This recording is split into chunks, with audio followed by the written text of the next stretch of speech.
Hermanos, les confieso que estudiar esta parte de la teología cristiana es una de las cosas que más a mí me emociona, que más me gusta enseñar, que siempre me ha cautivado esta parte de la teología cristiana. Nosotros estamos hoy en los últimos 2 capítulos de la Confesión que tratan acerca de las últimas cosas. Como terminan la mayoría de los himnos, yo no sé si ustedes se han dado cuenta en eso, la mayoría de los himnos que nosotros cantamos terminan siempre en la esperanza de la vida eterna. Los himnos habitualmente dedican las 2 primeras estrofas a un tema principal, pero habitualmente terminan al final con la esperanza de la vida eterna, las últimas cosas. Asimismo, como terminan la mayoría de los himnos cristianos, así termina nuestra confesión de fe, hablando acerca de las últimas cosas. Hoy estamos entonces en el capítulo 31 de la confesión de fe. Les pido que todos lo busquemos, el capítulo 31 de la confesión de fe. En este capítulo 31, nosotros vamos a hablar en primer lugar del estado del hombre después de la muerte y de la resurrección de los muertos. Para las personas que nos visitan, nosotros somos una iglesia confesional. Confesional significa que nosotros tenemos una confesión de fe, un documento que nosotros damos a los que nos quieren conocer, y un documento que une nuestras mentes en cuanto a lo que nosotros creemos que la Biblia enseña. No es un documento autoritativo, pero es un documento que nosotros creemos que la Biblia enseña. Por lo tanto, es una declaración de nuestra fe. Nosotros hoy nos acercamos entonces al final de la confesión de fe. En el capítulo 31, como les dije, trataremos el estado del hombre después de la muerte y de la resurrección de los muertos. Nosotros venimos estudiando la confesión de fe hace 1 año y 3 meses. Yo estaba sacando la cuenta, hace 1 año y 3 meses en esta iglesia se está dando la confesión de fe. Es sano, es bueno que una iglesia cada cierto tiempo revise la confesión de fe. Eso es saludable, porque eso solidifica la base doctrinal de nuestra iglesia. Eso solidifica la base doctrinal de nuestra iglesia.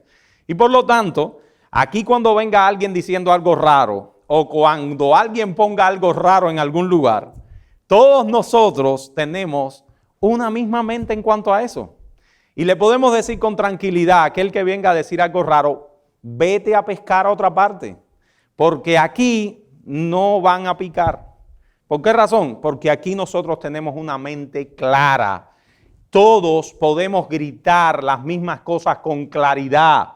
Aunque entre nosotros pueda haber diferencias de interpretación en un texto acá o en otro allá, o diferencias de opinión en cuanto a cosas, en cuanto a la base doctrinal de la iglesia, entre nosotros se grita una misma cosa y afina una misma canción. Y eso, mis hermanos, es la base de nuestro amor, la base de nuestra unidad y la base de nuestro compañerismo. Eso es muy importante. Los últimos 2 capítulos de la confesión de fe tratan de un tema de la doctrina, un tema de la teología sistemática. ¿Qué cosa es la teología sistemática? Es un tratado doctrinal que sistematiza las enseñanzas de la Biblia, las pone en un orden, por llamarlo de una manera. Esta es la última parte de la teología sistemática que trata acerca de las últimas cosas. ¿Cómo se llama esa doctrina en teología sistemática? Se llama escatología, para el que quiera saber un poco más alguna palabra rara. Escatología significa escatos, que significa ¿qué? ¿Qué es escatos? Esta palabra compuesta, escatología. Escatos, ¿qué es? Último, final. Y logía es tratado. Por lo tanto, es un tratado de lo que ocurrirá al final, de las últimas cosas. La Biblia, mis hermanos, no es una bola de cristal que trata de predecir lo que pasará en el futuro. Eso es lo primero que tenemos que tener claro. La escatología bíblica no es una bola de cristal que trata de predecir lo que vendrá en el futuro. La escatología bíblica no es ese su propósito ni su objetivo. La Biblia no se da a la tarea de tratar de responder todas nuestras inquietudes o saciar todos nuestros deseos de saber. La Biblia no le interesa nada de eso. Por ejemplo, cuando la gente se pregunta, tú sabes escatología, entonces ¿quién es el anticristo? O ¿cuándo va a comenzar la tercera guerra mundial? O ¿cuándo vendrá Cristo? Esos detalles nosotros podremos decir con toda tranquilidad, ¿cuál? ¿Qué respuesta? No sé. Es la respuesta. No lo sé. Como decía John MacArthur en una entrevista que se le hizo una vez a él, y él decía: yo me gusta siempre repetir la misma respuesta a muchas de las preguntas que se me hacen. No lo sé. Mis hermanos, no pongamos a especulaciones. La escatología no tiene nada que ver con especulaciones. La escatología está muy fuera de todas las cosas sensacionalistas que se hablan hoy. La respuesta que deberíamos dar a muchas de las preguntas escatológicas que se nos hacen es: no lo sé, no lo sé. Dios no lo ha revelado. ¿Cuál es entonces el objetivo de la escatología bíblica? ¿Cuál es el objetivo de la escatología bíblica? ¿Con qué objetivo Dios nos ha dado un panorama de las últimas cosas? ¿Con qué objetivo? Muy bien. El objetivo, esa palabra, hermano, tenemos que aprendernos de memoria estas dos palabras. Hay dos claros objetivos en la Escritura por los cuales Dios nos ha revelado un panorama de las últimas cosas. La primera es esperanza. La esperanza está unida a la escatología bíblica. Ese es el propósito de Apocalipsis. Apocalipsis se escribió con el objetivo ¿de qué? De esperanza, de ánimo, de darle fortaleza a aquellos creyentes que estaban siendo perseguidos por el Imperio Romano. Por eso, como dice Sugel en un sermón, hablando de la escatología también, Sugel dice que un pastor estaba muy preocupado con dar un mensaje de Apocalipsis a la iglesia. Y él quiso medir cuánto su clase había llegado a los hermanos de la iglesia. Y le pregunta a una viejita que estaba sentada delante, y le pregunta: hermana, ¿usted entendió la clase? Y ella le dijo: perfectamente. Y él le preguntó: ¿pero qué usted entendió? Y ella le dijo: que al final nosotros ganamos. Aquella viejita, mis hermanos, entendió lo que no entienden la mayoría de los grandes teólogos de hoy. Apocalipsis tiene un solo objetivo: al final nosotros somos los que ganamos. Al final nosotros ganamos. Esa es la razón por la que Juan escribió Apocalipsis. Ustedes luchen, muchos los matarán, pero el Imperio Romano no obtendrá la victoria. Ustedes ganarán, ustedes vencerán. ¿Y cuál es la otra razón de la escatología? ¿Cuál es el otro propósito? Hermanos, el otro propósito de la escatología es el mismo propósito que tienen todas las doctrinas bíblicas. Dice Sam Waldron: todo versículo de la Biblia tiene un mismo propósito. ¿Cuál es? La revelación de Cristo está en toda la Escritura, pero el propósito de los textos que tienen que ver con nuestra vida es nuestra santificación, mis hermanos. Es nuestra santificación. La escatología bíblica tiene dos grandes propósitos y corren siempre en un mismo sentido: nuestra esperanza y nuestra santificación. Así que nosotros tenemos una visión general de las cosas que nos esperan, pero Dios no nos da todos los detalles que sepamos con toda exactitud. Cada uno de los eventos que sucederán en los últimos tiempos, nosotros no tenemos como una bola mágica todas las respuestas. No hay nada revelado en la Escritura con el propósito de que seamos más inteligentes, o para que tengamos un conocimiento de las últimas cosas que las personas no tienen, o para satisfacer nuestra curiosidad. El único propósito de Dios en las doctrinas que Él ha revelado es que seamos más santos. Y no somos más santos conociendo con exactitud quisquillosa todos los detalles y los eventos que tienen que ver con el futuro. Y es por esa razón, mis hermanos, que Dios intencionalmente no nos ha querido dar todos los detalles. Hay personas que ven un obstáculo en la doctrina cristiana. Esto lo leí hace poco en Facebook, que la gente, alguien habló sobre la Trinidad, y ustedes se imaginan en Facebook, hay un sitio que se llama Cristianismo Histórico o algo así. La cantidad de barrabasadas que la gente pone ahí cuando se habla de la Trinidad, hermanos, barrabasadas de verdad, o sea, herejías, que gente que se considera cristiano ponen en esas opiniones, y tú puedes ver cómo está el mundo evangélico de hoy. ¿Cómo está el mundo evangélico de hoy? Y la mayoría de las personas coincidían en que la Trinidad no puede ser porque ellos no la entienden. La Trinidad no puede ser porque eso es algo que no entendemos. Mis hermanos, Dios no ha querido que nosotros entendamos toda su revelación. Hay cosas que Dios no las ha querido revelar y hay otras que debemos aceptarlas por fe.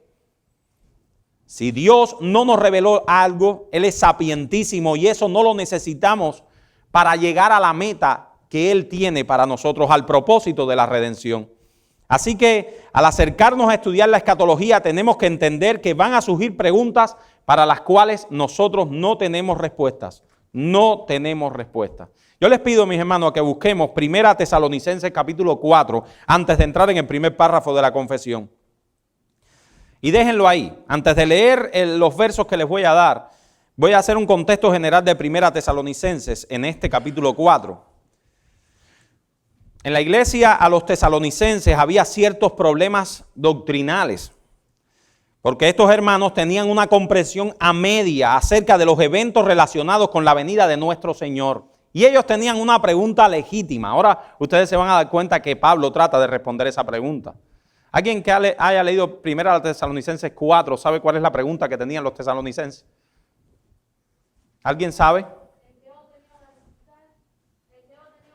Puede ser una pregunta, pero había una pregunta que ellos le daban, porque esta pregunta es un poco intelectual, ¿verdad? Es más a la intelectualidad, pero hay una pregunta que sale del corazón que le llevaba a los tesalonicenses.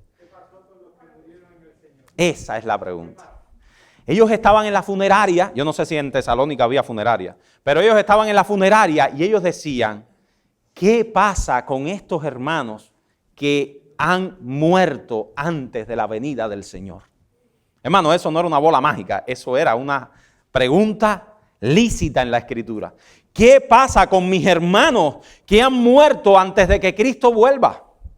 ¿Ellos se van a perder la bendición de la segunda venida? Esos que murieron, ¿se van a perder la bendición de la segunda venida si nosotros morimos? ¿Nos vamos a perder la bendición de ver a Cristo venir de las nubes de los cielos? ¿Alguien responde? Bueno, Pablo dice que no.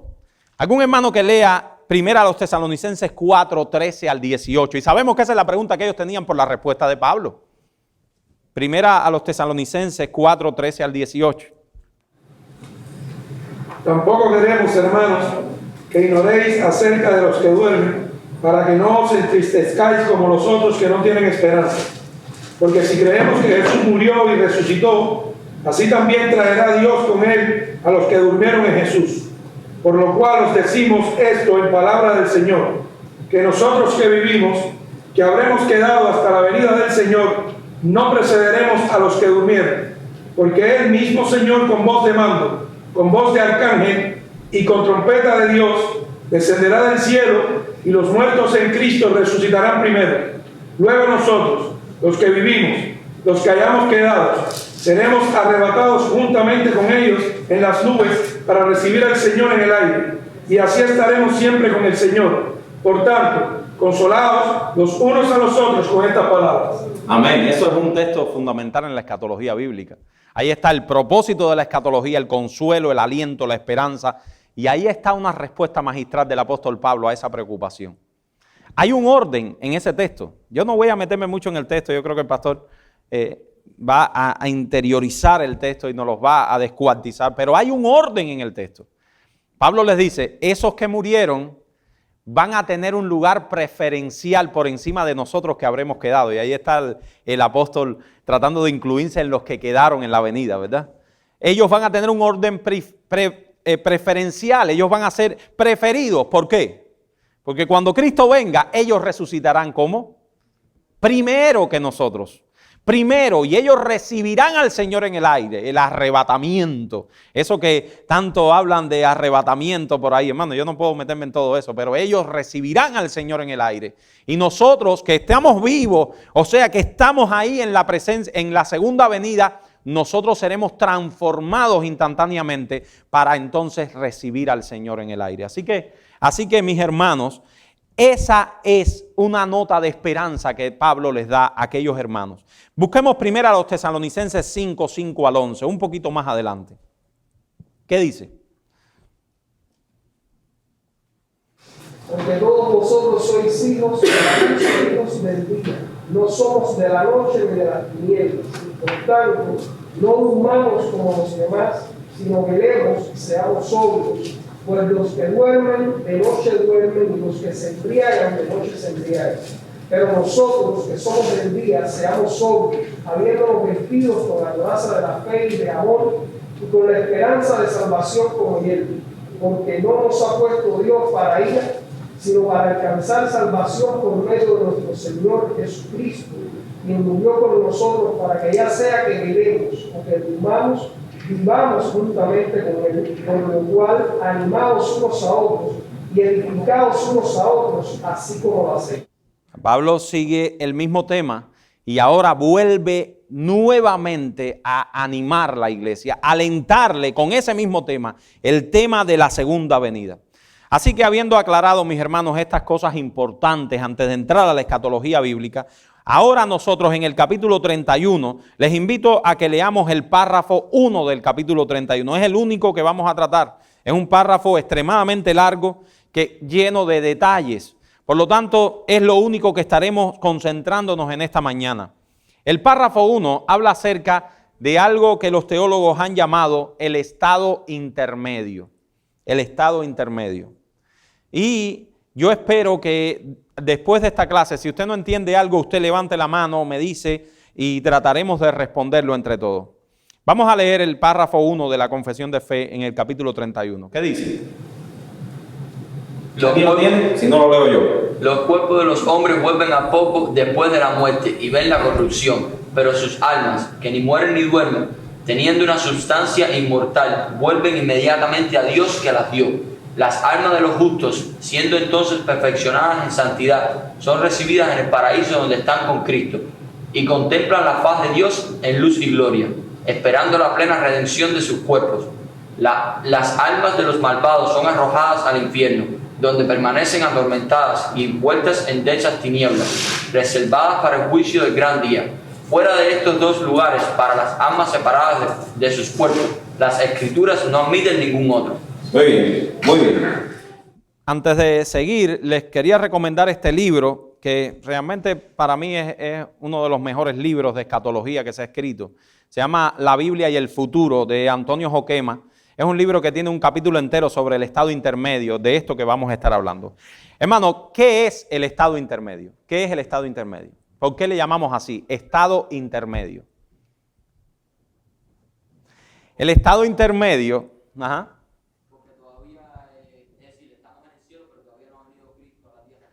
Pero ¿por qué podemos decirle algo intermedio?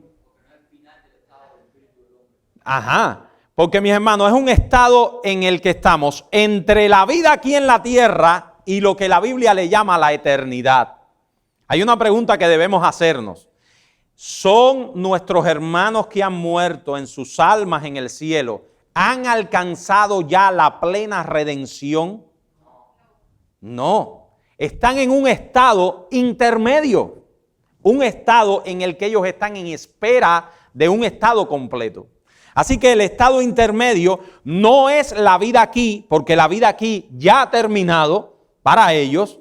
No es la eternidad, porque la eternidad es otra cosa que vamos a hablar después. Es un estado entre los dos. Es complejo, pero así es. Dicen los autores de la confesión, y esto lo vamos a tratar, así que no se va a quedar con dudas. Primero, en el estado intermedio hay una distinción entre el cuerpo y el alma de la persona. Los cuerpos de los hombres vuelven al polvo después de la muerte y ven la corrupción. ¿Alguien tiene duda en eso? Nadie. De eso no tenemos duda. Así mismo, en el cementerio está la clara respuesta a esta primera parte. Los cuerpos vuelven al polvo, se hacen polvo, se desintegran, vuelven al polvo. Y alguien se podría, ahí hay gente que, alguien se podría, y los que mueren en el mar vuelven al polvo, y los que queman vuelven al polvo. Es eso lo mismo. El cuerpo vuelve a la corrupción del polvo, pero sus almas, que no mueren ni duermen, teniendo una sustancia inmortal, vuelven inmediatamente a Dios. una subsistencia inmortal. Hay una diferencia entre el estado intermedio en cuanto al destino del cuerpo y al destino del alma. El cuerpo vuelve a la corrupción, el cuerpo vuelve al polvo, pero el alma inmediatamente asciende a Dios que la dio. Así que lo primero que debemos dejar establecido es lo que creemos los bautistas reformados en cuanto a cuántas partes está compuesto el hombre, ¿verdad? ¿En cuántas partes está compuesto un ser humano? ¿En cuántas? En 2 partes. Nosotros creemos lo que en teología se llama, ¿cómo? Dicotomía. Dicotomía. Dico significa 2 y tomía significa cortar. Por eso en medicina hay muchos términos que terminan en tomía, en cirugía sobre todo. Cortar, el hombre tiene 2 partes la palabra es constitutivas, es la palabra. 2 partes constitutivas. El hombre es cuerpo y alma. El cuerpo y el alma están juntos durante la vida, pero una vez que el hombre muere, el cuerpo se separa del alma. Y eso se llama dicotomía. Pero debo aclarar que hay 4 grandes posiciones en cuanto a las partes constitutivas del hombre, de las cuales nosotros tenemos que alejarnos. La primera es que puede ser difícil de alejarnos si no la tenemos clara, es la doctrina católica romana. ¿Cuál es los católicos que asumieron? ¿La dicotomía? No. ¿El qué? No, los católicos no son tricótomos. Los católicos son seguidores de Platón. Son dualistas. ¿Qué significa el dualismo católico? Los católicos, mis hermanos, ¿por qué se dan latigazos en el cuerpo? ¿Por qué? ¿Por qué los católicos durante mucho tiempo abandonaron el cuerpo? ¿Por qué los católicos siempre piensan, por ejemplo, hermano, el que fue católico sabe de las cosas que yo le estoy diciendo, María siempre virgen? ¿Por qué María tiene que ser siempre virgen? En la doctrina católica, ¿por qué tiene que ser siempre virgen? Porque el sexo para el católico romano es un pecado. Y María tiene que ser virgen para eso. El católico ve el cuerpo como algo malo. Es la parte mala del hombre. Y el alma, ¿qué cosa es? Es lo bueno. Es lo bueno. Por eso los monjes se dan látigos en el cuerpo. Porque el cuerpo es malo y el alma es buena. Mis hermanos, si nosotros tenemos esa doctrina, estamos teniendo un pedazo del catolicismo romano en nuestras mentes. Y no solo del catolicismo romano, de la doctrina griega de Platón.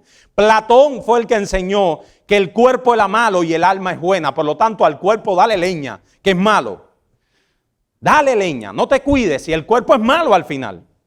El alma es lo que tienes que preservar. Hermano, eso no es bíblico, ni es evangélico, ni es cristiano. No, eso no es bíblico. Platón decía que el cuerpo era la prisión del alma. Y eso no está en la Biblia, no es bíblico. La Biblia enseña que tanto el cuerpo como el alma fueron creados por Dios. Y en Génesis capítulo 1, Dios da una aseveración a la creación. Cuando Dios creó toda la creación, entre ellos Adán y a Eva, cuando Dios creó todas las cosas, entre ellos Adán y a Eva, ¿cuál fue la aseveración de Dios? ¿Cuál fue la evaluación de la creación? Que todo era bueno y bueno en gran manera. Por lo tanto, el cuerpo no puede ser malo. Pero en 1 Corintios capítulo 6, versículo 20, lo dice más claro todavía. Vamos a buscar algún hermano. 1 Corintios capítulo 6, versículo 20.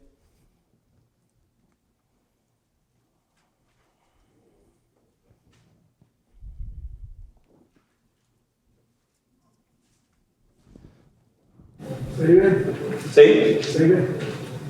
Pues sois comprados por precio, glorificad pues a Dios en vuestro cuerpo y en vuestro espíritu, los cuales son de Dios. Hermanos, si a alguien le queda duda, este texto deberíamos subrayarlo. Cuando Adán pecó, ¿qué se corrompió? Todo. Los católicos romanos dicen su cuerpo. No, todo su ser fue corrompido. Y cuando Cristo nos salvó, ¿qué salvó? Todo, nuestro cuerpo y nuestra alma. Por lo tanto, tú tienes que glorificar a Dios con tu cuerpo y con tu alma, dice el texto. Así que, mis hermanos, no hay tal cosa como el dualismo. No hay tal cosa. Tú estás llamado por Dios a edificar tu cuerpo y tu alma, las cuales son de Dios. De hecho, Dios se ocupa de tu cuerpo, ¿no es así? Dios se ocupa de nuestros cuerpos. Así que Cristo no solo redimió nuestra alma, Él redimió nuestra vida completa. Así que no es cierto que nuestro ser está compuesto con un cuerpo malo y un alma buena. El hombre está compuesto de un cuerpo y un alma que fue Dios quien los creó. El hombre cayó en cuerpo y alma y el entero hombre fue redimido por Cristo una vez salvado. Esa es la primera distorsión de esta doctrina. La segunda, la que enseñan los testigos de Jehová y los adventistas del séptimo día. Los adventistas. ¿Qué enseñan? Los testigos de Jehová son los hijos de los adventistas. ¿Ustedes saben eso? Búsquenlo en la historia. Los testigos de Jehová y los adventistas son hermanitos gemelos.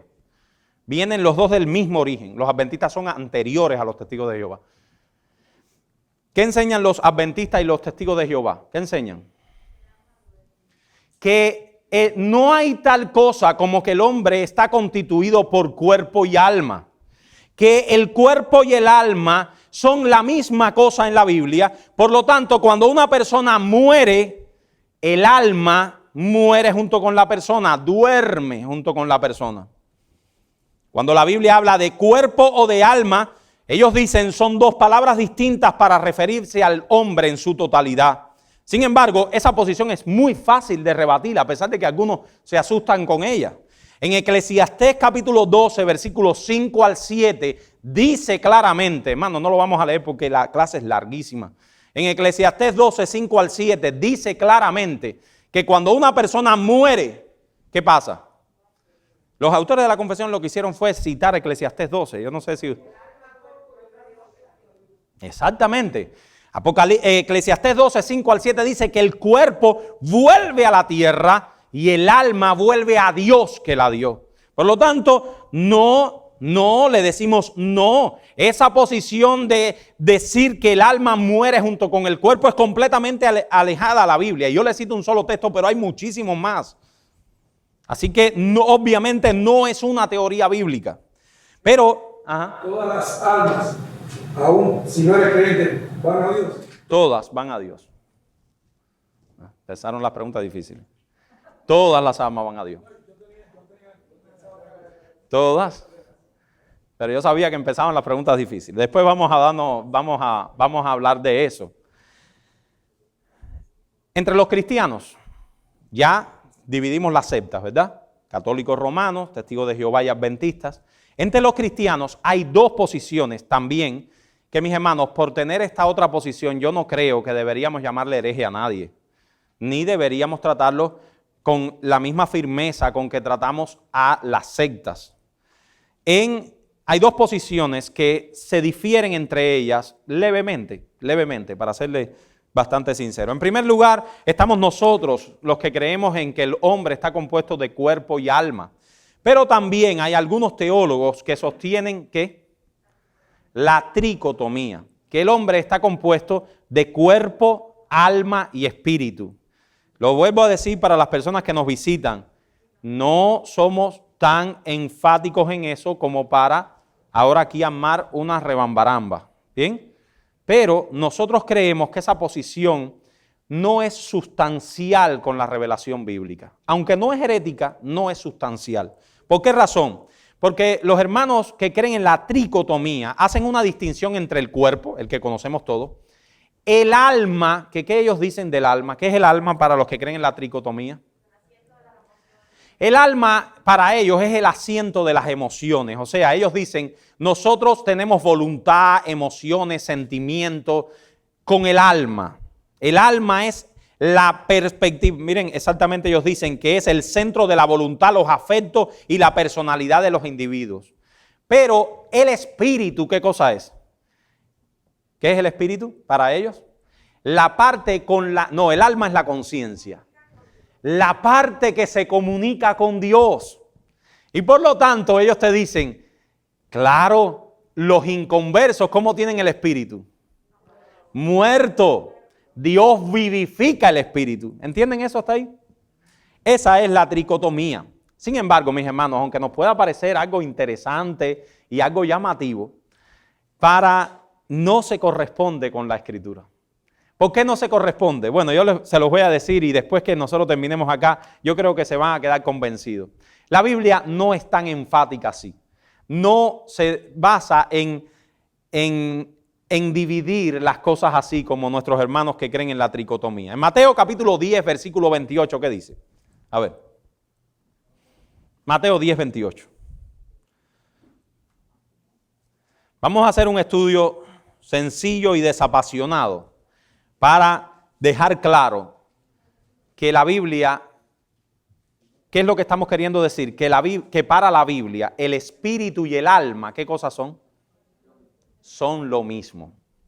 En un estudio desapasionado de la Biblia, nosotros llegaremos a la conclusión clara y cierta de que en la Biblia se intercalan las palabras espíritu y alma para hablar de la misma parte del hombre. ¿Están entendiendo, mis hermanos?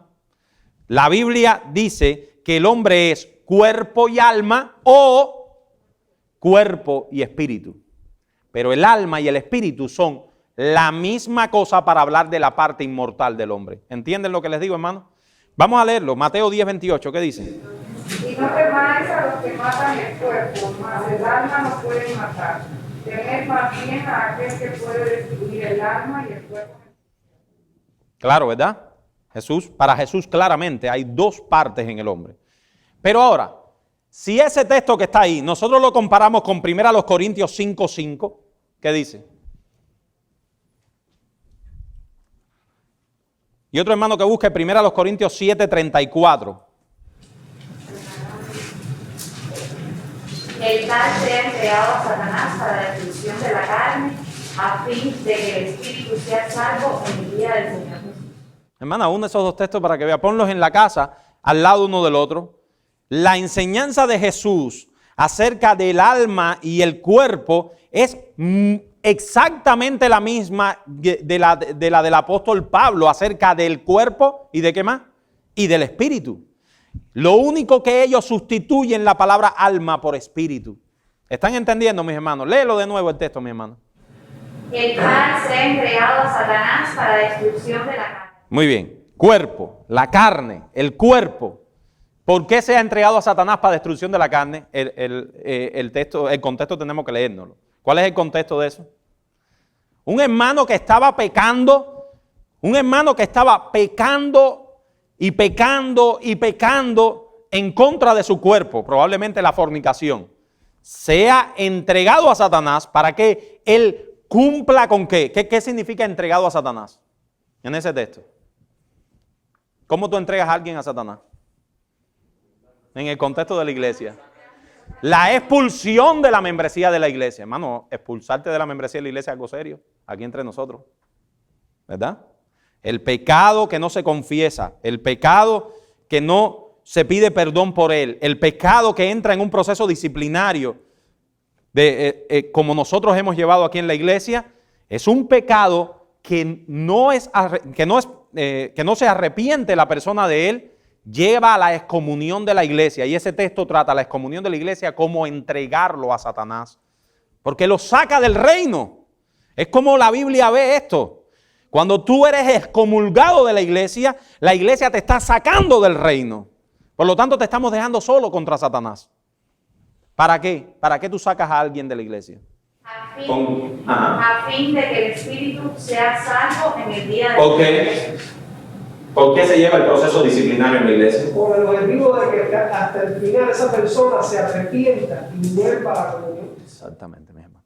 Que sufra las consecuencias de su pecado en el cuerpo. ¿Para qué? Para que se salve su espíritu. Si nosotros unimos Mateo 10, 28 con 1 Corintios 5, 5, nos daremos claramente cuenta que la mente de Jesús en cuanto al cuerpo y al alma es la mente del apóstol Pablo en cuanto al cuerpo y el espíritu. Leamos primero a los Corintios 7:34. Tengo más textos aquí, pero... Hay asimismo diferencia entre la casada y la doncella. La doncella tiene cuidado del asunto del Señor para ser santa así en cuerpo como en espíritu.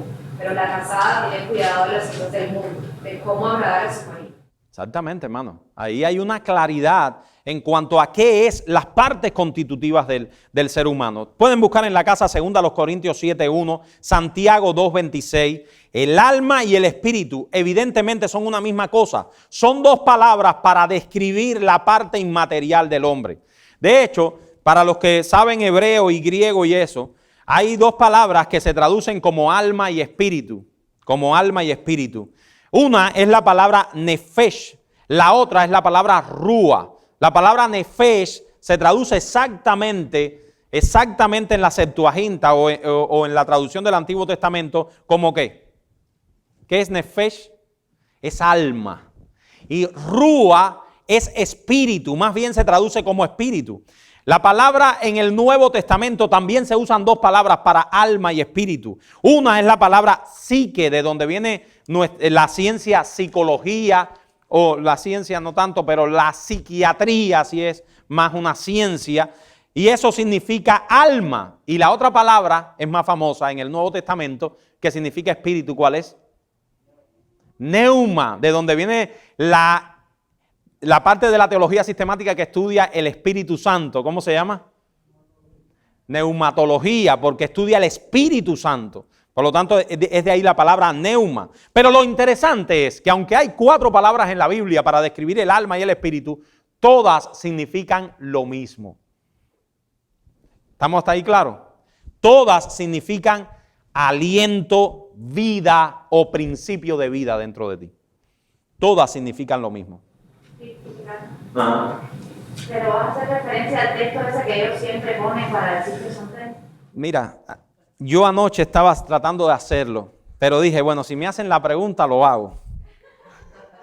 Hermano, es que esto es complejo, esto no es tan fácil como nosotros lo pensamos. Por eso el pastor me dijo la semana pasada, no te metas tanto, después vamos a dar una serie de escatología y ahí te desplayas el año que viene, pero no trates de entrar tanto a la cepa porque te vas a... Exactamente existen 2 pasajes en la Escritura donde dice cuerpo, alma y espíritu. Uno está en Hebreos y otro está en 1 Corintios, si mal no recuerdo. 1 Tesalonicenses y en Hebreos es el otro. Léeme el texto, hermano, ya que... Sí, en Hebreos está uno muy parecido. Y el mismo Dios de paz os santifique por completo y todo vuestro ser, espíritu, alma y cuerpo sea guardado irreprensible para la venida de nuestro Señor. Ciertamente eso es un texto complejo. Eso es un texto complejo, un texto que aparentemente da la imagen como si nosotros tuviéramos 3 partes constitutivas. Sin embargo, la Biblia usa mucho eso para hacer un sobreénfasis de lo que nosotros debemos hacer. Por ejemplo, cuando Jesús dice que debemos obedecer la ley, ¿cómo lo dice? O sea, obedecer la ley no. Cuando Jesús hace el resumen de la ley, ¿cómo debemos amar al Señor? Con todo nuestro corazón, con toda nuestra alma, con todo nuestro cuerpo, con no sé cuántas veces Jesús hace alusión a lo mismo. Mi hermano, cuando nosotros vemos esas palabras de Jesús, tenemos que tener claro que Jesús lo que está haciendo es un sobreénfasis de lo mismo. Nosotros debemos amar a Dios con todo nuestro ser. ¿Qué es nuestro ser? Nuestro cuerpo, nuestra alma, nuestra mente. No. Jesús no está desglosando las partes constitutivas de nosotros. Jesús simplemente está haciendo un sobreénfasis. Y es lo que nosotros creemos en ese texto. Ese texto lo que hace es un sobreénfasis en la parte espiritual, inmaterial del hombre. Pero no creemos que ese texto se refiera a 3 partes constitutivas. ¿Por qué? Porque en muchas otras partes de la revelación, como ya te cité, otros textos, 1 Corintios 5:5, 1 Corintios 7:34, 2 Corintios 7:1, Santiago 2:26, la Biblia deja claro que hay una parte inmaterial llamada alma o espíritu y hay una parte corporal llamada nuestro cuerpo. El pastor quiere decir algo más. Sí, cuando uno ve las funciones que después de la Biblia que ejecuta el espíritu y la compara con las funciones que hace el alma, se da cuenta que realizan la misma función. Eso que dice, no, el espíritu es el que tiene comunión con Dios. Hay muy buenos textos que enseñan que el alma es el que tiene comunión con Dios. No, que el alma es el que le da la vida y realiza las funciones volitivas, emocionales. Hay textos que enseñan que el espíritu toma las decisiones volitivas, de ahí salen los afectos. Entonces, realizan las mismas cosas. Son palabras, obviamente, como dice él, sin apasionamiento, intercambiables. Y esa aplicación que él hace de Marcos capítulo 11, versículo 28, donde Jesús está explicando el primer mandamiento, y él dice, amarás a tu Dios con todo tu corazón, con toda tu alma, con toda tu mente. Entonces, ¿cuántas partes tiene el ser humano? Alma, mente, corazón. No, está tomando un hebraísmo donde se multiplican las palabras para traer una idea. O sea, todo lo que nosotros somos en esencia, que nada quede fuera, que sea usado para amar a Dios. Y en este caso, todo nuestro ser debe ser santificado. Y entonces se multiplican las palabras, pero no, es obvio. Y el otro es el de Hebreo, cuando dice que la palabra parte de vida, el alma y el espíritu. Es decir, más de lo que el texto dice. El texto sencillamente lo que está diciendo es que la palabra penetra en lo más hondo del ser humano y realiza cambios radicales. Entonces, ya hacer una historia, ¿no?, que separa el alma y el espíritu para que el espíritu tenga comunión, es decir, más de lo que dice. Bueno, pero saben que estábamos conectados porque los textos que él le dice que hay textos, yo los traigo aquí. ¿Bien? Vamos a hacerlo desapasionadamente un momento, para no pasar por alto esto. Los hermanos que creen en la tricotomía dicen que el alma es la parte volitiva del ser humano, la conciencia, la parte con la que tú te emocionas, la parte con la que tú razonas, y el espíritu es la parte con la que te comunicas con Dios, ¿verdad? Bueno, vamos a usar el texto Juan 12:27, por ejemplo. Juan 12:27, que son los textos que el pastor decía que hay textos. Vamos a buscarlo. Juan 12:27.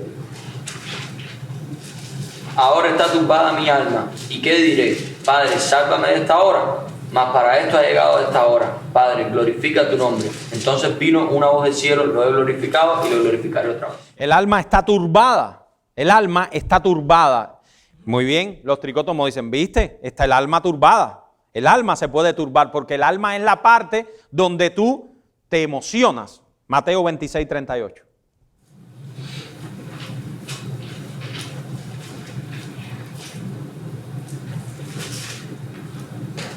Entonces Jesús les dijo, mi alma está muy triste hasta la muerte. Quedaos aquí y velad conmigo. Muy bien. De acuerdo a estos textos, ¿dónde radica la capacidad de entristecerse, de turbarse, de estar ansioso? De acuerdo a estos textos, ¿radica dónde? En el alma. Ahora, Marcos 8, 11 y 12.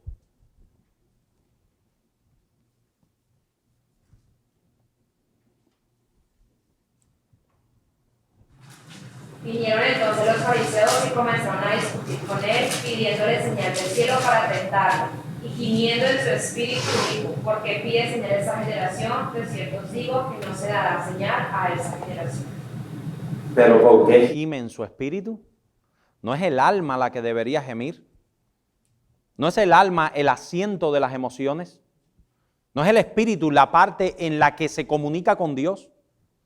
¿Por qué en el texto de Marcos capítulo 8, versículos 11 al 12, Jesús, esa turbación del alma, ese gemido del alma, lo habla como un gemido del espíritu? Juan capítulo 13, versículo 21.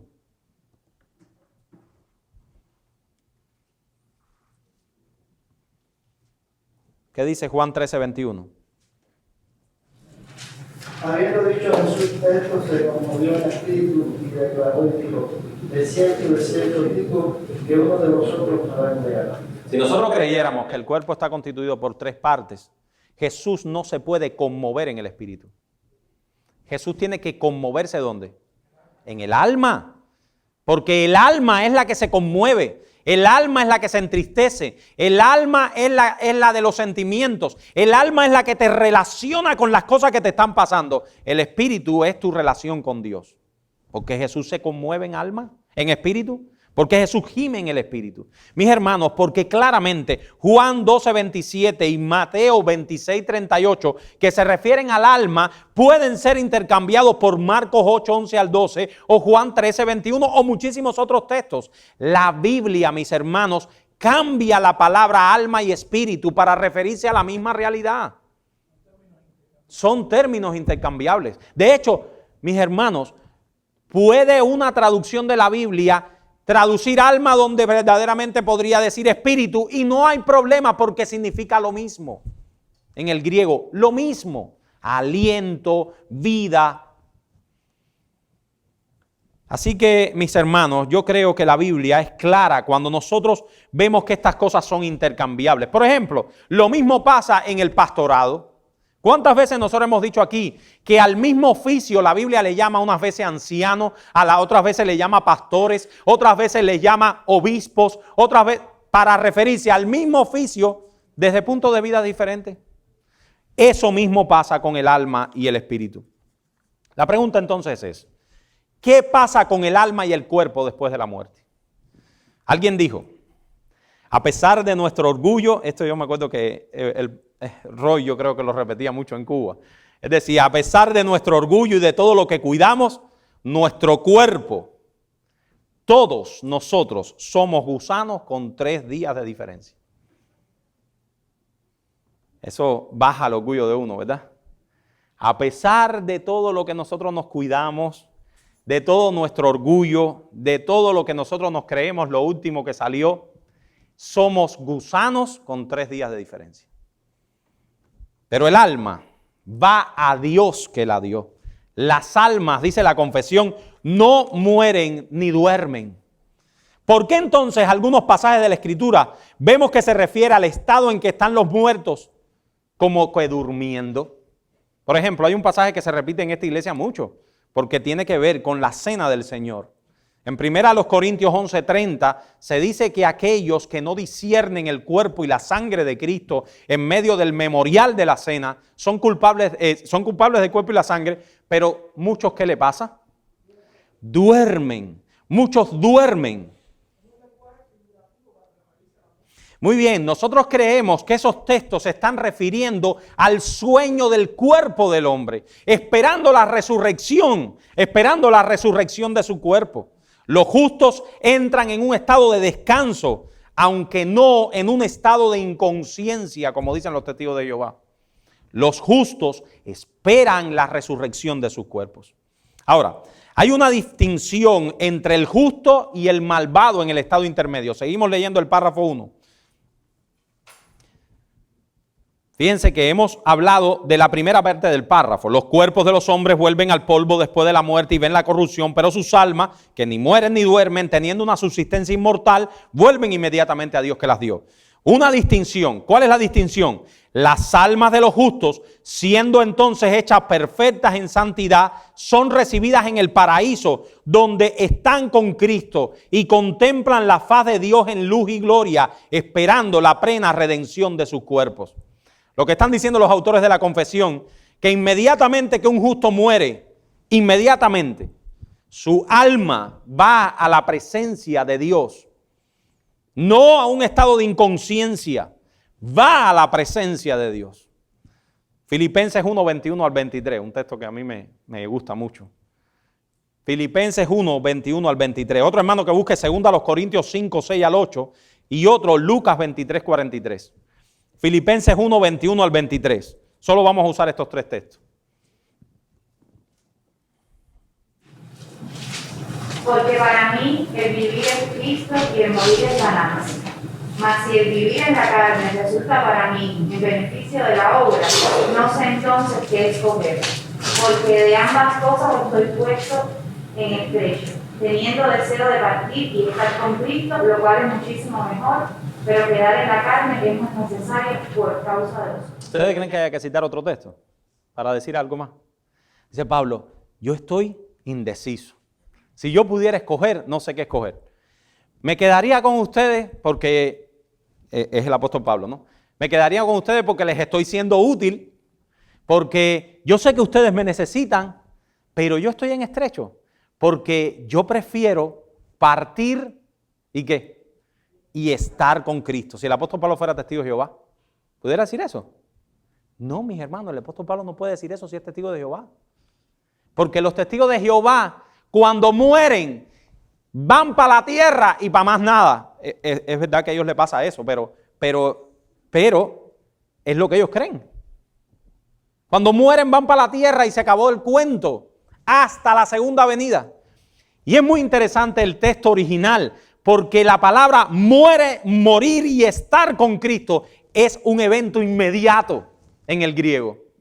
La Reina Valera lo traduce bien, porque la Reina Valera da por entendido, cuando tú lees el texto, nadie piensa que tú te mueres y estás ahí en la tierra hasta la segunda venida. Nadie lo piensa. El texto da claridad en la inmediatez. Morir y estar con Cristo es muchísimo mejor. Para Pablo, morir es estar con Cristo. Es un evento simultáneo, exactamente. Segunda a los Corintios 5, 6 al 8. Exacto. Ocurren al mismo tiempo.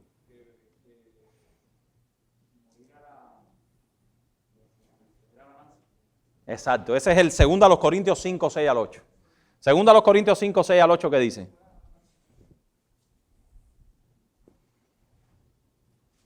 ¿Alguien lo buscó? Segunda a los Corintios 5, 6 al 8.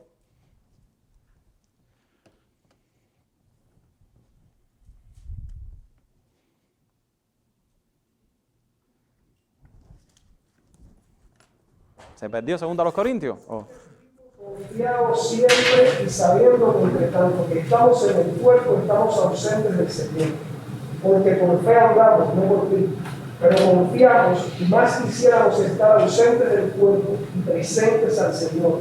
Por tanto, procuramos también, o ausentes o presentes, serle agradable. Amén.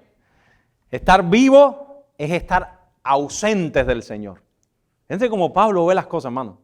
Estar ahora aquí es estar ausentes de la presencia de Cristo. Hermanos, en el sentido escatológico es así. Es así. Estar aquí es estar ausentes de Cristo, pero morir es estar presentes al Señor. Es estar presentes al Señor. Y en Lucas 23, 43, ¿qué dice? Entonces Jesús le dijo, de cierto te digo que hoy estarás conmigo en el paraíso. Ese texto, ustedes no saben lo que los testigos de Jehová le da dolor a ese texto. Ellos han inventado cambiar el hoy para más adelante.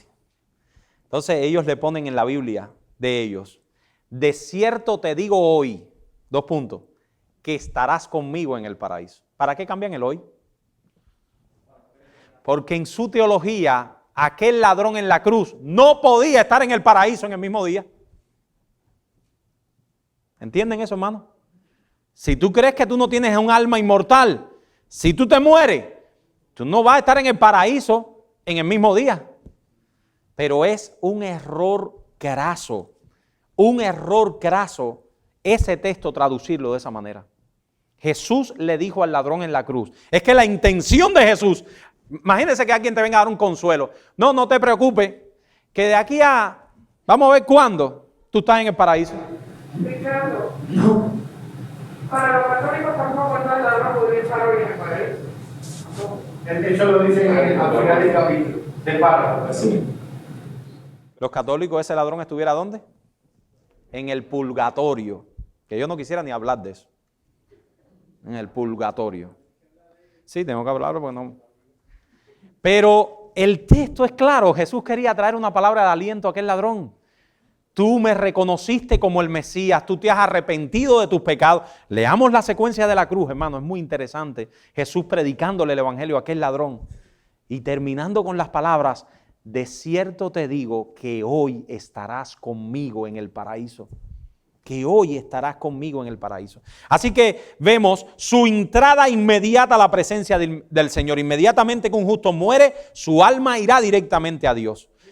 Ajá. ¿Cómo puede ser que Cristo le dijera al malhechor arrepentido, hoy estarás conmigo, si antes había dicho que como Jonás había estado 3 días en el gran vientre del pez, hoy estaría 3 días en el sepulcro y que al tercer día resucitaría? Porque Jesús estaba en su alma en el cielo.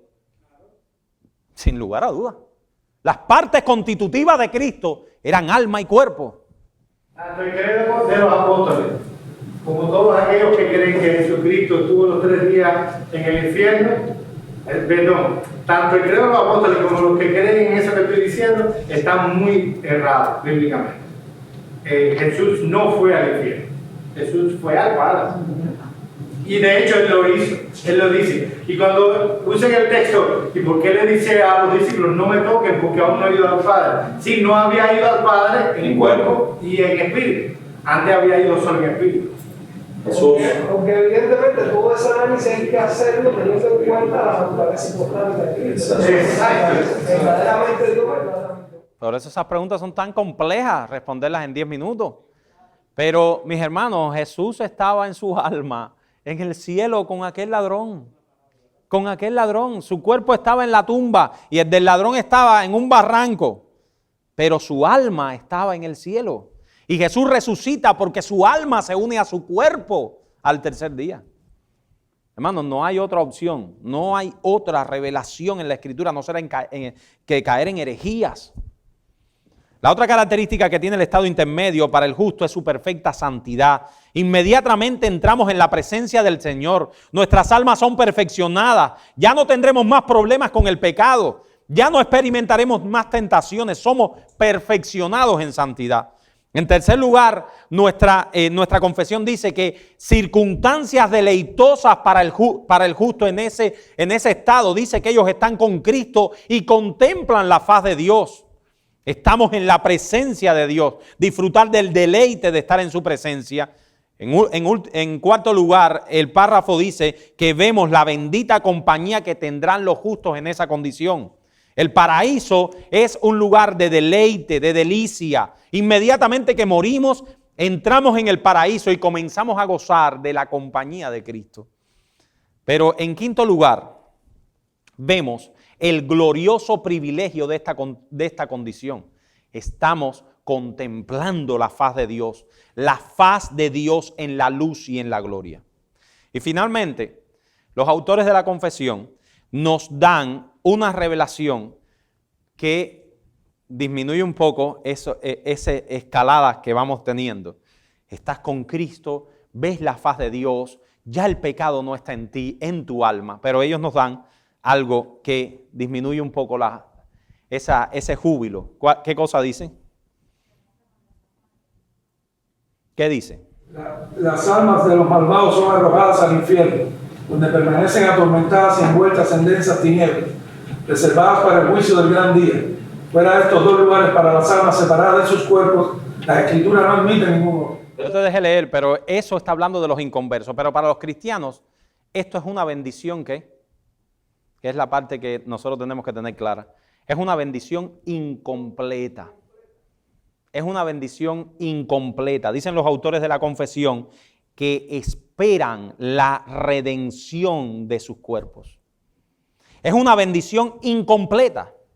Los que están ahora mismo en el cielo, en el estado intermedio, están esperando la redención de sus cuerpos. Es una bendición, pero es una bendición que no es completa. Por eso, mis hermanos, cuando nosotros hablamos de la vida eterna, no es bueno que pensemos en el estado intermedio. ¿Por qué razón? Porque la vida eterna es un estado completo y Dios ha redimido nuestro cuerpo y nuestra alma para que vivamos con Él así por la eternidad. Por lo tanto, nuestros hermanos en el cielo ahora mismo están recibiendo todas esas bendiciones que describimos, pero de manera incompleta. Los santos en el cielo aún están esperando la resurrección de sus cuerpos, cuando se una su alma a su cuerpo y disfruten de la vida eterna. ¿Entienden eso, hermano? Ahora, para los inconversos, ¿qué le pasa al malvado cuando muere? Las almas de los malvados son arrojadas al infierno, donde permanecen atormentadas y envueltas en densas tinieblas reservadas para el juicio del gran día. Si la bendición de los convertidos, de los creyentes, es incompleta, la maldición de los no creyentes es ¿cómo? Incompleta también, porque ellos están esperando al juicio final. ¿Dónde están las almas de los justos? En el cielo. ¿Dónde están las almas de los injustos? en el infierno. Cuando una persona muere, su alma, sea creyente o inconverso, va a Dios que la dio. Pero esa alma que va a Dios que la dio tiene dos lugares de destino: el cielo o el infierno. Es importante entender que en el estado intermedio no existen más de dos lugares. La Biblia solo habla del cielo y del infierno. Eso significa que no existe el limbo de los católicos romanos, llamado también purgatorio. Solamente existe el cielo o el infierno. Tampoco existe un lugar que ahora está en boga, que se llama ¿cómo? Eso, hay algunos evangélicos con eso. El seno de Abraham. Hay una cosa ahí, una cosa nebulosa ahí, que le llaman el seno de Abraham. No, mis hermanos, eso, el seno de Abraham en las Escrituras es el cielo. Es el cielo mismo.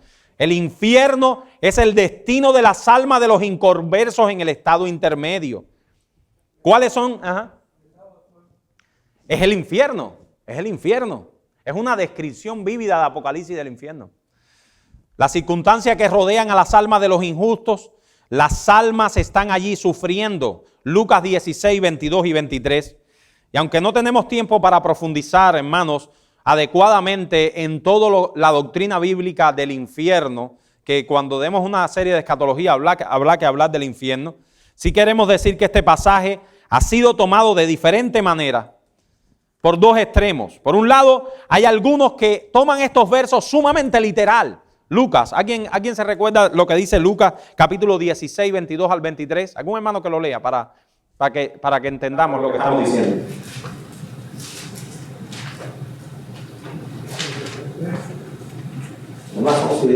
Aconteció que murió el mendigo y fue llevado por los ángeles al seno de Abraham. Y murió también el rico y fue sepultado. Y en el Hades alzó sus ojos, estando en tormento, y vio de lejos a Abraham y a Lázaro en su seno. Así mismo es. Hermanos, no debemos tomar esto exactamente literal. Estos son imágenes. Estos son descripciones. No son literales. No hay tal cosa como un seno de Abraham diferente del cielo. No hay tal cosa como esa descripción literal que se hace del infierno. No es ni literal, ni tampoco debemos espiritualizar el pasaje. En Hechos capítulo 1, 25, también se nos habla de un lugar de deleite y un lugar de tormento. En Marcos 14, 21, nosotros también vemos esta verdad. Ahora, mis hermanos, los creyentes están, ahora mismo nosotros en cuerpo, estamos esperando el día de la resurrección. Nosotros no podemos olvidarnos de esto, hermano. La teología bíblica, para nosotros ser cristianos bíblicos, nuestra esperanza, cuando la Biblia dice que nuestra esperanza está en los cielos, inmediatamente ¿qué dice? ¿De dónde esperamos? Al Salvador. El estado intermedio es un estado que no es nuestra esperanza. Nuestra esperanza es la segunda venida, la resurrección de los muertos. El estado intermedio es un estado incompleto. Por lo tanto, nuestra redención completa está en la segunda venida y en la resurrección de los muertos. Eso es muy importante. Ahora, fuera de estos lugares, dice la confesión de fe, no se describe ningún otro lugar en la Biblia. Yo le voy a pasar rápido esto, tengo que terminar la clase porque no tengo mucho tiempo.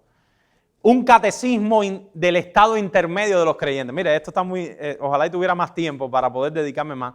Sam Waldron hizo en forma de preguntas y respuestas este estado intermedio para que todos tengamos claridad en cuanto a eso. Yo creo, hermano, que responder estas preguntas nos va a tener unidad entre nosotros y claridad en cuanto a eso. Primera pregunta. Primero, ¿catecismo qué cosa es? ¿Catecismo qué significa? Es una manera didáctica en forma de preguntas y respuestas. No tiene nada que ver con el catolicismo romano. Muy bien, vamos. Esto lo prendo así, ¿verdad? ¿Tú me lo pasas o...? ¿Acá? Ya. Primera pregunta, ¿a dónde van las almas de los creyentes a morir? Vamos, en coro.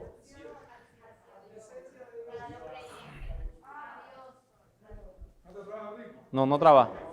Pásamelo tú. A estar con Cristo, al cielo, a la presencia de Dios. A estar con Cristo. Sigue, Dios. La muerte no puede romper nuestra relación vital con nuestro Dios. Por lo tanto, Dios sigue siendo nuestro aún después de la muerte. Eso es una respuesta a los adventistas del séptimo día. Nuestra relación con Dios no es interrumpida con la muerte. Romanos capítulo 8, 37 al 39. ¿Quién nos separará del amor de Cristo? Y entre esas cosas, la muerte no nos separará. No hay nada que nos separe de Dios. La muerte no nos separa de Dios. No nos separa. Nosotros vamos a la presencia de Cristo. Segunda pregunta. Vamos, que son 10. Bueno. Los creyentes mueren en el Señor. Primera a Tesalonicenses 4:14, Apocalipsis 14:13. Esa es la clase, ese es el resumen de la clase, hermano. Sigue, Diole. Es la voluntad de Cristo que donde Él está, allí también esté su pueblo. Juan 14:2. Donde yo estoy, ustedes también van a estar conmigo. Los creyentes cuando mueren parten para estar con Cristo, lo cual es muchísimo mejor. Filipenses 1:21 al 23. Segunda pregunta, ¿dónde está Cristo? Porque si morir es estar con Cristo, ¿dónde está Cristo? Cristo está en el cielo. Sigue, Dios. Cristo está exaltado hasta lo sumo, como dijeron algunos de ustedes, en el cielo. Juan 16:28, Mateo 6:9, Hebreos 1:3, dicen claramente que Cristo está en el cielo. ¿Qué es el cielo? ¿Entiendes? Así son los catecismos, van profundizando. ¿Qué es el cielo? El lugar donde está Dios es el cielo. El cielo es la morada especial de Dios, donde Él manifiesta particularmente su gloria. Por lo tanto, ahí está su trono, ahí está su morada especial. Salmo 23:6, Isaías 63, Primera de Reyes 8, ese pasaje es bellísimo. Primera de Reyes 8, 27 al 49, ojalá y pudiéramos leerlo. Bellísimo ese pasaje. Amén. Ahora, ¿es el cielo entonces un lugar? ¿Se va complicando la cosa? Hermanos, el cielo es un lugar. Miren cómo yo lo puse. El cielo es un lugar, es una localidad con dimensiones espaciales. El cielo ocupa lugar. Es una localidad tan real como Londres o como Miami. Ay, mi madre, ¿dónde te estás metiendo tú? Eso es el cielo. Un lugar real. Un lugar real, un lugar que ocupa lugar, una localidad. ¿Y por qué yo sé eso? Bueno, pasa, Dios. ¿Cómo podemos probar esto? Bueno, porque hay cosas allí que ocupan lugar. Enoc, Elías y nuestro Señor Jesucristo están en el cielo en un sentido físico. Y no puede haber algo que ocupe lugar en un lugar que no sea un lugar. Enoc, Elías y Jesucristo están en el cielo de una manera física, palpable. Génesis 5, bueno, ahí están los textos. Bien, ¿hay tiempo en el cielo? Mire, decir no es una herejía casi. No, eso es jugando, hermano. Pero en el cielo hay tiempo, claro que hay tiempo, sí, hay tiempo en el cielo. Ahora eso lo vamos a probar, vamos. Sí, solo Dios trasciende el tiempo, hermano, esto es una cosa importante. El único que no vive en el tiempo es Dios. Todos los demás vivimos en el tiempo. Por lo tanto, los seres creados que habitan en el cielo, ¿quiénes son los seres creados? Enoc, Elías, los ángeles, las almas. Tengan cuidado, no pongan al Señor Jesucristo. Bien. Enoc, Elías, las almas, los ángeles. Esos experimentan limitaciones no solo del espacio, sino del tiempo también. El hecho de que la vida sea eterna no quiere decir que no tengamos tiempo. Primera Timoteo 1:17 dice que Dios no está sujeto al tiempo. Él es el rey de los siglos. Él no está sujeto al tiempo. Ahora, dígale. Yo creo que tú me pasaste. Dios es el único que trasciende al tiempo. Sigue, dígale. La verdad de entrar a la eternidad no puede significar que seremos eternos como Dios. La eternidad nuestra no es la eternidad de Dios. El atributo divino llamado eternidad no es nuestro atributo. Dios no nos transfiere ese atributo. Nosotros estamos limitados al tiempo, pero es un tiempo que es eterno. ¿Cómo se explica eso? Se los estoy diciendo así. No tengo más explicación. no es porque yo no quiera darle más explicación, es que no sé la explicación. Las almas, la Biblia enseña que las almas de los justos en el cielo están sujetas al tiempo. Anoten ese pasaje, Apocalipsis 6:11. Vamos, Dios. El tiempo existe en el estado eterno. Ese estado es llamado el siglo o los siglos venideros, para hablar de que el tiempo existe, pero que es un tiempo muy largo. Ahí están los textos. Vamos a seguir, que es donde quiero llegar. Un error de la Reina Valera, otro más. ¿Algún hermano que lo busque? Ahí sí nos vamos a parar. Apocalipsis 10:6. ¿Algún hermano trajo la Biblia de las Américas? Búscalo en el celular, ¿no? ¿Qué dice la Biblia de las Américas en ese texto, hablando de las almas en el cielo? Apocalipsis 2.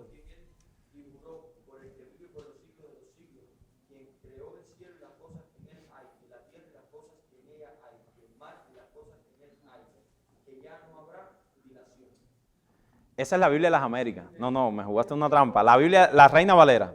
Ahora tú me lees esa. ¿Qué dice? Mire, eso es un error de la Reina Valera tan grande, mis hermanos. Tan grande que yo siento tanta tristeza que la Reina Valera haya traducido eso así. Porque está mal traducido. Está mal traducido. Eso que dice la Biblia de la Reina Valera, que el tiempo no existirá más, es un error de traducción. Vuelve a leer el pasaje de la Biblia de las Américas.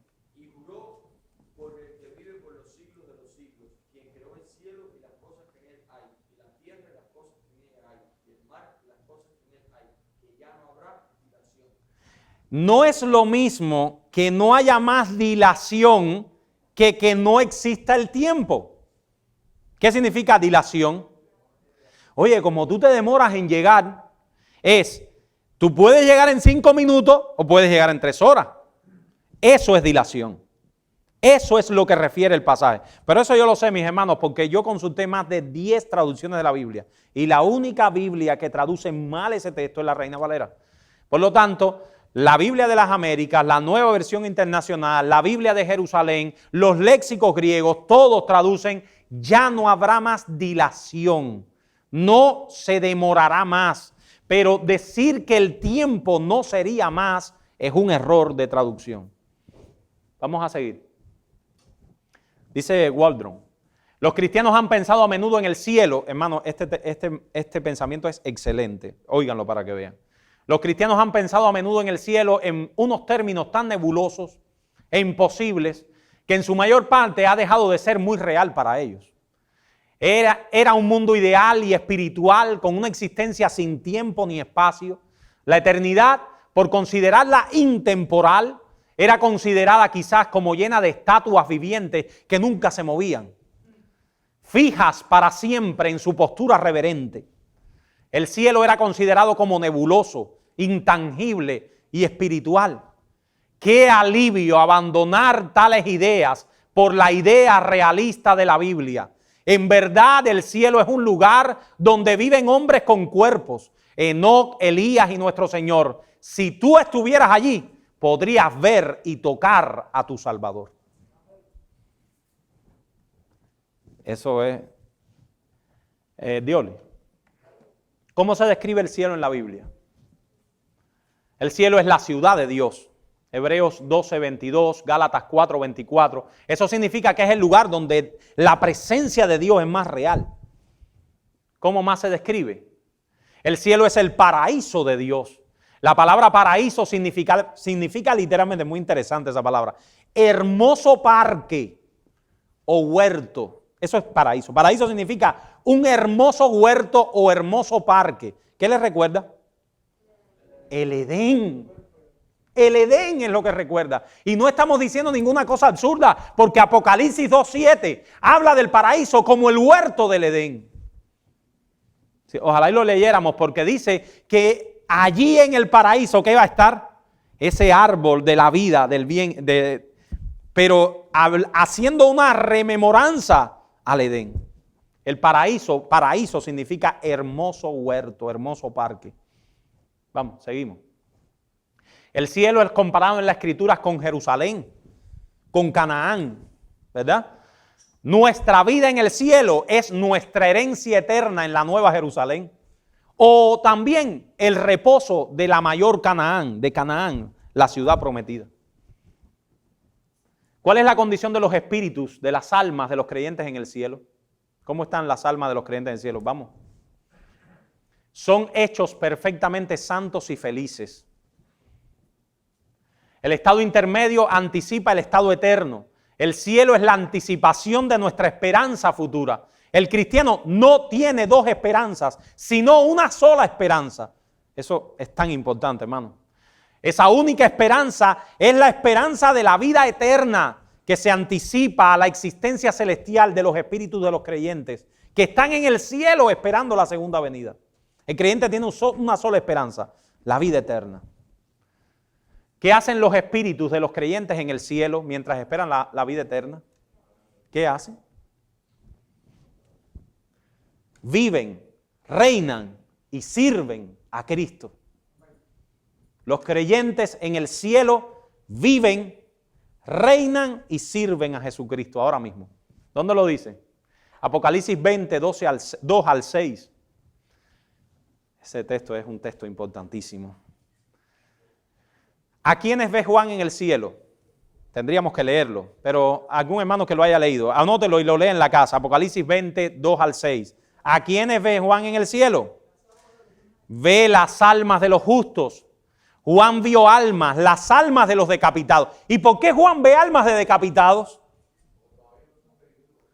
No, pero es que todo el que está en el cielo es que lo han decapitado. No, ¿y por qué fue las almas de los decapitados? Mano, la Biblia es preciosa. Porque Juan le estaba escribiendo a los que estaban muriendo bajo el imperio romano. Y es esas almas a las que ellos querían decirle, oye, los romanos no acabaron con ustedes porque ustedes están vivos en los cielos. Recordemos, el propósito del libro es alentar a los creyentes que estaban siendo perseguidos y decirle a los creyentes, ellos los matan, pero ustedes siguen viviendo. Por eso es que Juan ve las almas de los decapitados. ¿Dónde están las almas? Busca Apocalipsis y se dará cuenta que las almas están sentadas en tronos. Hermano, no es literal. ¿Pero qué está queriendo decir con eso? Que participan de juicios de Cristo sobre la humanidad. ¿Cómo? Seguimos. ¿Qué están haciendo? Viviendo, reinando con Cristo, dice el texto. Dice Waldron, que escena tan triunfante. Los romanos pensaban haber matado a los cristianos. Pensaban haber puesto fin a cualquier poder o influencia que pudieran tener. Los habían tratado como indignos de estar presentes en la sociedad humana. Pero lo único que sus más terribles persecuciones habían conseguido era exaltarle a una vida más verdadera, un reino exaltado con Cristo y un lugar de servicio santo, no en la presencia de los hombres, sino de Dios. Ya estamos terminando, pastor. Nos quedan 2 preguntas. ¿Cuándo entran al cielo los espíritus de los creyentes? Cuando mueren. Los espíritus de los creyentes entran al cielo inmediatamente al morir. Esos textos ya los habíamos citado. Pregunta 10 y última. ¿Es completa la bienaventuranza de las almas de los creyentes en el cielo ahora? ¿Es completa? No, no es completa. En el estado intermedio no es completa. Están esperando la redención de sus cuerpos. En el estado intermedio de la bienaventuranza es incompleta. ¿Dios lo pasa? No han recibido la redención de sus cuerpos. Sus hermanos, el pueblo elegido de Cristo, está aún parcialmente por redimir. Una creación redimida no es aún suya. No han sido aún vindicados públicamente por el juicio final. Y en último lugar, Dios, sus enemigos no han sido juzgados. Por todas esas razones, las almas de los justos en el cielo todavía no están en un estado completo. Faltamos nosotros con estar con ellos. Vamos a orar y con esto terminamos, hermano. Señor, nosotros te damos gracias por tu bendita palabra. Hay cosas de tu palabra que nosotros no comprendemos a cabalidad, pero las cosas que nos has revelado son grandiosas, son alentadoras, son esperanzadoras para nosotros y nos hacen, Señor, sentir un cada vez anhelo mayor de tu gloria. Gracias, Padre, por este tiempo y te pedimos que los hermanos hayan sido esperanzados y hayan puesto su mirada en el cielo, de donde también nosotros esperaremos a nuestro Salvador. En el nombre y por los méritos de Cristo. Amén.